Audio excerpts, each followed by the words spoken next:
সাংবাদিক বন্ধুসকল 2026 চনৰ 16তম অসম বিধানসভা নিৰ্বাচনৰ কাৰণে আজি নিৰ্বাচন প্ৰচাৰ সমাপ্ত হ'বলৈ গৈ আছে। আমি UPPL দলৰ তৰফৰ পৰা প্ৰথমতে মই UPPL দলৰ সভাপতি হৈ আমাৰ দলৰ কেন্দ্ৰীয় কমিটি, জিলা committee, block committee, primary committee আৰু আমাৰ বুথ কমিটিলৈকে যিমানখিনি আমাৰ বিষয়ববীয়া কৰ্মকৰ্তা কাৰ্যকৰ্তা আছে সকলোলৈ ধন্যবাদ জনাইছোঁ যে এই নিৰ্বাচনত আৰম্ভণিৰ পৰা শেষলৈকে বহুত এটা শৃংখলাবদ্ধভাৱে আমাৰ নিৰ্বাচনী প্ৰচাৰ সম্পন্ন হৈছে। যেতিয়া আমি টিকেট দিয়া আৰম্ভ কৰিছিলোঁ তেতিয়া আমাৰ দলৰ পৰা প্ৰায় 5জন আমাৰ আগৰ যিটো বিধায়ক বা চলি থকা বিধায়ক এই সকলক টিকেট দিয়া হোৱা নাছিলে, কিন্তু আমাৰ প্ৰত্যেকজন বিধায়কে দলৰ স্বাৰ্থত, অঞ্চলৰ উন্নয়নৰ স্বাৰ্থত, জাতীয় সমস্যাবিলাক সমাধানৰ স্বাৰ্থত আৰু বিভিন্ন কথা লৈ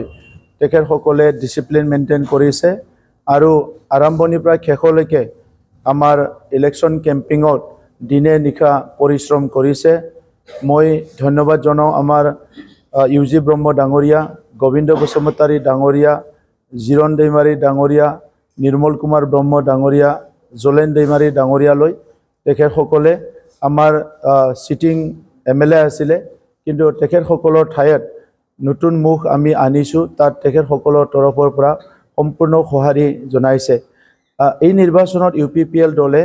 আমি অকলে নিৰ্বাচনত অংশগ্ৰহণ কৰিছোঁ। অসমৰ ৰাজনীতি ইতিহাসত আমি দেখিবলৈ পাইছোঁ আঞ্চলিক দলবোৰৰ ৰাষ্ট্ৰীয় দলৰ লগত, ৰাষ্ট্ৰীয় দলবোৰৰ আঞ্চলিক দলৰ লগত আমিও যোৱাবেলি বিভিন্ন এলায়েন্সত নিৰ্বাচন খেলি আহিছোঁ, কিন্তু এইবাৰ বিটিআৰবাসী ৰাইজে আমাক সকলো আহ্বান কৰিছিলে যে যোৱা BTC নিৰ্বাচনত আমাৰ যি নিৰ্বাচনৰ ফলাফল বেয়া হ'ল, ইয়াত সকলো বিশ্বাস কৰে যে ক'বাত নহয় ক'বাত এটা ডাঙৰ কনস্পিৰেচি ষড়যন্ত্ৰ ইয়াত হৈছিলে, যাৰ কাৰণে বহুতখিনি কাম কৰাৰ পিছত শান্তিৰ কাৰণে, সমন্বয়ৰ কাৰণে, উন্নতিৰ কাৰণে আৰু বড়োলেণ্ডৰ দশকৰ পৰা দশক জুৰি যিবিলাক সমস্যা আছিলে এই সমস্যাবিলাক সমাধান কৰাৰ পিছতো UPPL দলৰ ৰিজাল্ট বেয়া হৈছিলে। আৰু ইয়াৰ পিছত আমি UPPL দলৰ নেতৃবৃন্দৰ মাজত আমি বহুবাৰ আমাৰ যিটো কোৰ কমিটি আছে ইয়াত আমি বৈঠক কৰিছিলোঁ, আলোচনা কৰিছিলোঁ। পিছত আমাৰ 15টা সমষ্টি বিটিআৰৰ ভিতৰত বিভিন্ন সমষ্টিত গৈ দুমাহ ধৰি আমি বিভিন্ন জনৰ লগত আলোচনা কৰিছিলোঁ আৰু এটাই মতামত আহিছিলে যে এইবাৰ UPPL অকলে কণ্টেষ্ট কৰিব লাগে। আৰু সেইকাৰণে আমি বড়োলেণ্ডৰ জনগণৰ লগত যিহেতু আছোঁ, এই বড়োলেণ্ড অঞ্চলৰ বুদ্ধিজীৱী, বড়োলেণ্ড অঞ্চলৰ চিন্তাবিদ, বড়োলেণ্ড অঞ্চলৰ সকলো শ্ৰেণীৰ ৰাইজ, সকলো জাতি জনগোষ্ঠীৰ লগত আমি থাকোঁ, সেইকাৰণে সকলোৰে আহ্বান হিচাপে আমি অকলে কণ্টেষ্ট কৰিলোঁ। আৰু মূল বিষয়টো হৈছে যে আমি অকলে কণ্টেষ্ট কৰাৰ লগে লগে আমি ইণ্ডিপেণ্ডেণ্টলি বহুত সিদ্ধান্ত ল'ব পাৰোঁ। স্বাধীনতাৰ ৭৮ বছৰ পিছলৈকে আজি ভাৰতবৰ্ষ, অসম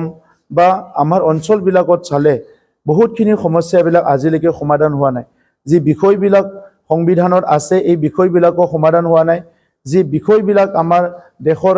ছিষ্টেমৰ ভিতৰত বা নীতিৰ আধাৰত আছে এইবিলাকো আজিলৈকে সমাধান হোৱা নাই। ইয়াৰ উদাহৰণ আজি বড়োলেণ্ডত 26টা জনগোষ্ঠীৰ ভিতৰত বহুত জনগোষ্ঠীয়ে কয় যে আমি ন্যায়, আমাৰ অধিকাৰ আমি সুৰক্ষিত নহয়, আমি ন্যায় পোৱা নাই, আমাৰ অধিকাৰ পোৱা নাই আৰু আমি সুৰক্ষিত নহয়। অসমত বসবাস কৰা 146টা জনগোষ্ঠীৰ ভিতৰত প্ৰায় 8-10টা জনগোষ্ঠীক বাদ দি বাকী জনগোষ্ঠীবোৰে কয় যে আমি সুৰক্ষিত নহয়। আজিলৈকে আমাৰ পৰিচয়, অস্তিত্ব, আমাৰ স্বাভিমান আমি সুৰক্ষা কৰি ৰাখিব পৰা নাই। আমাৰ অধিকাৰ আমি এতিয়ালৈকে প্ৰাপ্য অধিকাৰ আমি পাবলৈ সক্ষম হোৱা নাই। সেইকাৰণে UPPL দলে আমি সিদ্ধান্ত লৈছোঁ যে আগৰ সময়ত আমি কোনো চৰ্ত নোহোৱাকৈ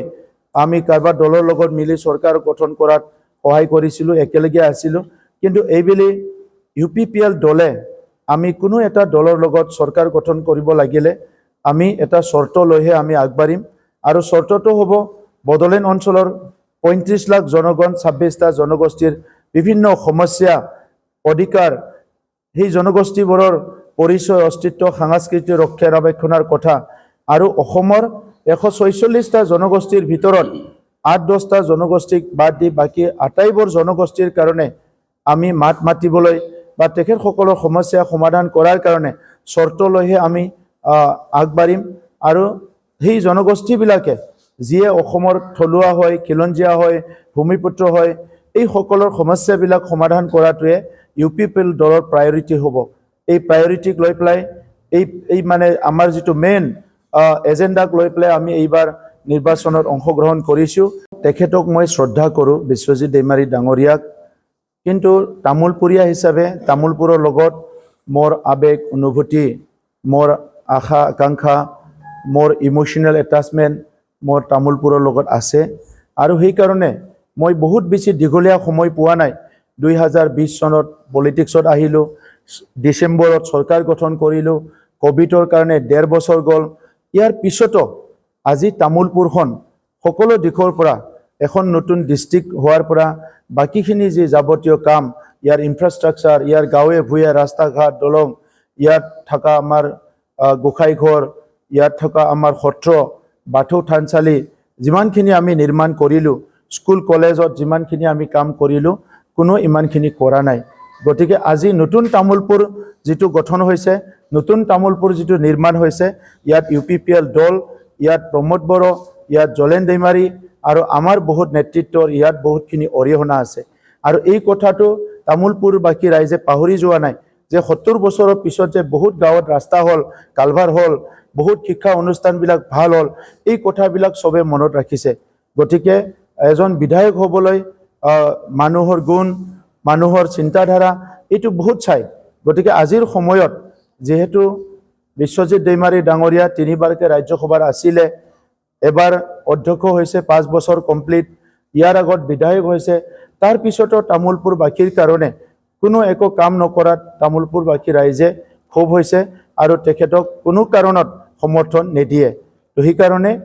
আপোনালোকে দেখিছে যে হিল দল ভাঙি বড়ো অসমীয়া আদিবাসী যিমান জনগোষ্ঠী আছে একেলগে ওলাই আহিছে আৰু সেইকাৰণে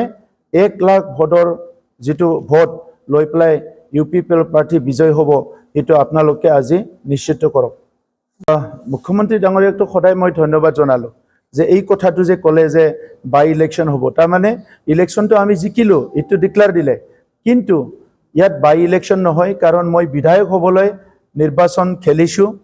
ৰাজ্যসভাৰ সাংসদ হ'বলৈ নহয় ৰাজ্যসভাৰ সাংসদ আমাৰ অঞ্চলৰ কাৰণে বড়োলেণ্ড অঞ্চলৰ কাৰণে আমাৰ দলৰ কাৰণে যিহেতু এটা পাবলৈ আমি সক্ষম হৈছোঁ এইটো লৈ থৈ দিছোঁ আৰু ইয়াত কোনোবা নহয় কোনোবা আমাৰে দলৰ বা আমাৰে অঞ্চলৰ কোনোবা দাদা ভাইসকলে যোনে দক্ষ আৰু যোগ্য এই ৰাজ্যসভালৈ যাব মই বিধানসভাত গৈ বড়োলেণ্ড অঞ্চলৰ আৰু অসমৰ কাৰণে কাম কৰিম জাতি জনগোষ্ঠীৰ কাৰণে কাম কৰিম অসমৰ 146টা জনগোষ্ঠীৰ ন্যায় আৰু উন্নয়নৰ কাৰণে মই কাম কৰিম এই কাৰণে ইয়াত বিধানসভাৰ ক্ষেত্ৰত কোনো বাই ইলেকশ্যন নহয় ৰাজ্যসভাৰ ক্ষেত্ৰত বাই ইলেকশ্যন হ'ব পাৰে গৌৰৱ গগৈ ডাঙৰীয়া কংগ্ৰেছৰ ইয়াৰ প্ৰেছিডেণ্ট হয় সাংসদ হয় তেখেতসকলে নিজৰ দলৰ কাম কাজবিলাক কৰি আছে তাত মোৰ ক'ব লগা নাই বিজেপি দলে নিজৰ কাম কৰি আছে BPF-এ নিজৰ কাম কৰি আছে AGP-য়ে নিৰ্বাচন জিকিবলৈ নিজৰ কাম কৰি আছে ঠিক তেনেধৰণৰ UPPL-এও আমিও ৰেজিষ্টাৰ্ড আঞ্চলিক দল সেই হিচাপে আমিও আমাৰ যিটো নিৰ্বাচনৰ কাম কাজ বা নিৰ্বাচন প্ৰচাৰ বা নিৰ্বাচন জিকিবলৈ যিখিনি প্ৰচেষ্টা এইটো সম্পূৰ্ণ আমি উইথ প্ৰিপাৰেশ্যন আমি কৰিছোঁ গতিকে আজিৰ তাৰিখত চৰকাৰ কোনে গঠন কৰিব সেইটো মই ক'ব নিবিচাৰোঁ কিন্তু বড়োলেণ্ড অঞ্চলত যেহেতু মই কাম কৰিছোঁ ইয়াৰ পৰা যে আমাৰ 15 জনৰ ভিতৰত 12 জন বিধায়ক জিকিব এইটো নিশ্চিত চৰকাৰ কোনে গঠন কৰে কোনে নকৰে এই ক্ষেত্ৰত কথা পাতিবলৈ যথেষ্ট আমাৰ সময় আছে আৰু UPPL দল যেহেতু ইণ্ডিপেণ্ডেণ্ট আমি যিকোনো ডিচিশ্যন ল'ব পাৰোঁ বড়োলেণ্ডৰ 35 লাখ জনগণৰ স্বাৰ্থত আৰু অসমৰ 3.5 কোটি জনগণৰ স্বাৰ্থত UPPL দলে যিকোনো সিদ্ধান্ত ল'ব পাৰোঁ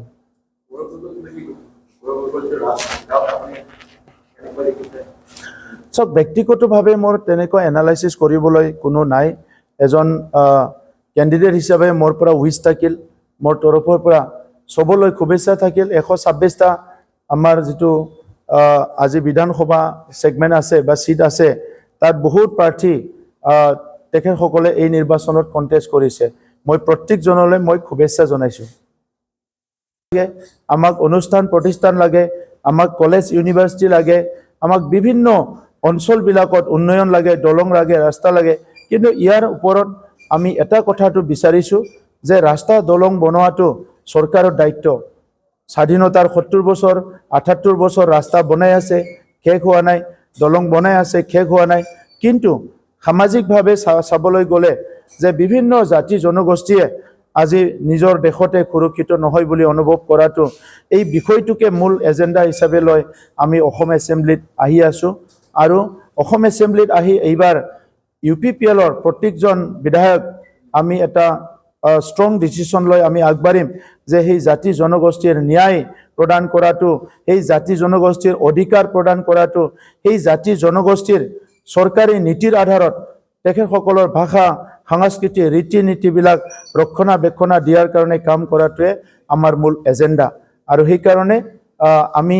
ইউপিপিএল দলে এতিয়া ক্ষুদ্ৰ ক্ষুদ্ৰ জনগোষ্ঠীবোৰৰ